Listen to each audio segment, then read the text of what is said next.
ஏசாயா 51வது அதிகாரம் 14வது வசனம் இப்படியாக சொல்கிறது, சிறைப்பட்டு போனவன் தீவிரமாய் விடுதலையாவான்.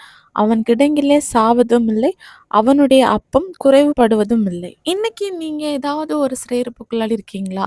வியாதி, வறுமை, பிரச்சனை, இன்னும் கடன் பாரம், இன்னும் குடும்பத்துல நிம்மதி இல்ல, சமாதானம் இல்ல, இன்னும் ஏதாவது ஒரு பாவத்தினால வந்த ஒரு சிறையிருப்பு.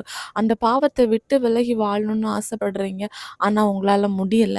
இப்படிப்பட்ட பலதரப்பட்ட சிறையிருப்புக்குள்ளாடி நீங்க இருக்கலாம். இன்னும் இந்த சிறையிருப்புல இருந்து வெளியே வர்றதுக்கு நீங்க முயற்சி செய்றீங்க.